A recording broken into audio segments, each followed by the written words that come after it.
tumbuh subur di Kota Kupang. Ini yang saya selalu bilang dari awal. Kalau kita mau bergerak cepat, kita berjalan sendirian. Tapi kalau kita mau bergerak jauh, kita harus berjalan bersama-sama. Dan hari ini kita buktikan sekali lagi bahwa kita mau bergerak jauh, kita bergerak bersama-sama. Itu saya selalu sampaikan di mana-mana. If you want to go fast, go alone. But if you want to go far, go together. Bapak Ibu, terima kasih banyak. FPK, terima kasih sekali lagi. Bantuan ini bukan hanya bantuan fisik. Ini bagi saya adalah bantuan moral. Ini menunjukkan bahwa kami tidak pernah berjalan sendirian. Pemkot tidak pernah berjalan sendirian. Di tengah efisiensi anggaran, saya datang, saya dilantik, anggaran itu sudah diketuk 2024 akhir. Kalau sistem penganggaran itu seperti itu, jadi dia harus 1 tahun sebelumnya. Ketika saya dilantik, saya mau mengadakan tong sampah yang banyak. Anggaran itu sudah jadi, tentu ada hambatan, ada tantangan, ada di tengah efisiensi yang besar. Tapi ini bukti bahwa Pemkot tidak pernah berjalan sendirian. Semua masalah pasti bisa selesai dengan baik manakala kita keroyokan. Bapak Ibu sekalian, Satgasnya sudah jadi. Jadi FPK ini sudah pernah saya undang, saya jelaskan. Penanganan sampah kita, nanti tong-tong sampah ini akan ada di tiap RT. Minimal 1 RT 1 tong sampah. Kita punya 1.300 RT di Kota Kupang. Artinya saya harus menghadirkan 1.300 tempat sampah seperti ini. Ini bukan barang gampang. Ya, ini pasti pekerjaan besar. Saya cek kemarin di S Hardware yang sekarang namanya ASKO. Tempat sampah yang kami mau yang 660 liter itu besarnya kira-kira 2 kali ini. Itu kita mau taruh di setiap RT 1 RT 1. Harganya 4 juta, 3,8, tapi kan belum dengan pajak dan lain-lain. Mungkin sekitar 4,5. Kalau saya adakan 1.000 saja, berarti saya butuh uang 4,5 miliar. Kalau 1.000, saya butuh 1.300. Tapi puji Tuhan hari ini ada yang mau bantu kita. Tadi Pak Ketua FPK bilang ada 150. Jadi kita beri tepuk tangan sekali lagi untuk para donatur. Ya. Dan nanti sampai yang ada di RT ini, 1 RT 1, kami Pemkot akan jemput. Nanti ada jadwalnya semua lengkap kami tempel. Kami jemput dari setiap RT ini, kami bawa ke kelurahan. Nanti di kelurahan ada tempat sampah yang lebih besar lagi. Dari besi, kontainer besi yang kalau Bapak Ibu lihat bisa ada tutupnya di atas itu dari besi. Itu akan ada di setiap kelurahan. Ada 51 kelurahan, maka akan ada 51 kontainer sampah besi itu.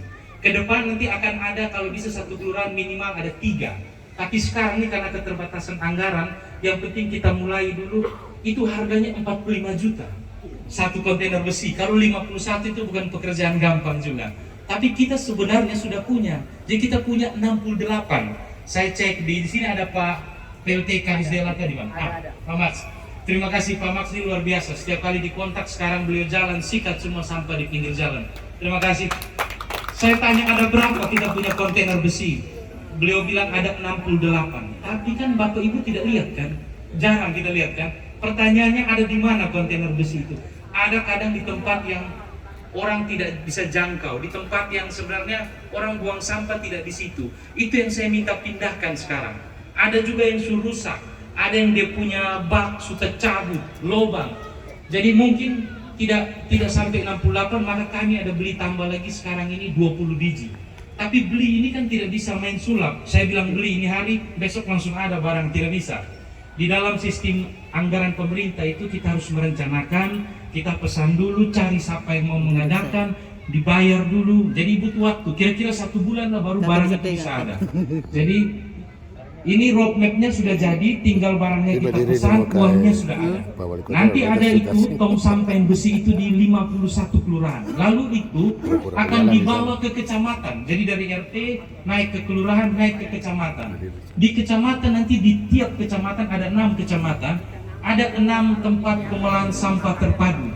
Dia modelnya sederhana saja seperti gudang. Di dalamnya ada mesin pencacah plastik, ada mesin pembuat batu bata. Jadi pengolahan-pengolahan sederhana menjadi pupuk, menjadi megot itu macam belatung, itu bisa dijual jadi pakan ternak dan pakan unggas.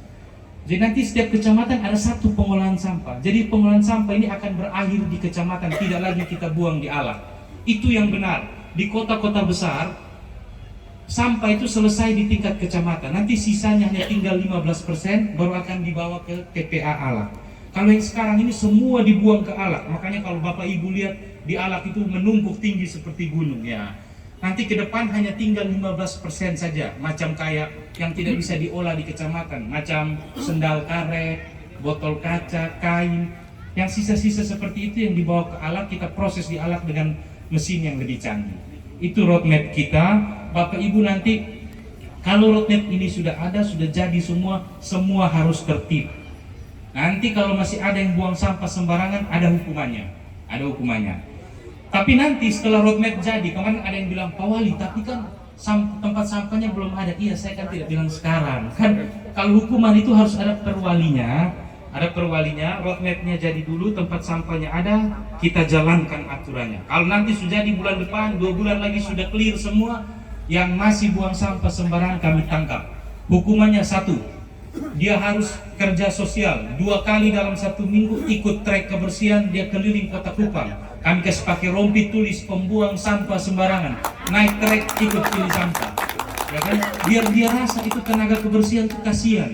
Mereka yang buang-buang itu mereka harus keliling angkut. Mereka pagi malam saya WA, ada di sini, ini ada tumpukan sampah, mereka harus jalan, kasihan. Insentifnya nanti kami tambah buat petugas kebersihan ini. Tapi tetap kalau Bapak Ibu buang sembarang, tidak mulai dari kesadaran diri sendiri, kasihan mereka. Mau saya tambah insentifnya berapa banyak pun, mereka pasti kelelahan. Jadi nanti kalau masih ada yang buang sembarang, kami suruh 2 kali 1 minggu naik di trek, ikut keliling. Kalau masih lagi kami tambah 4 kali 1 minggu, ikut kasih bersih gereja, masjid, pura, pokoknya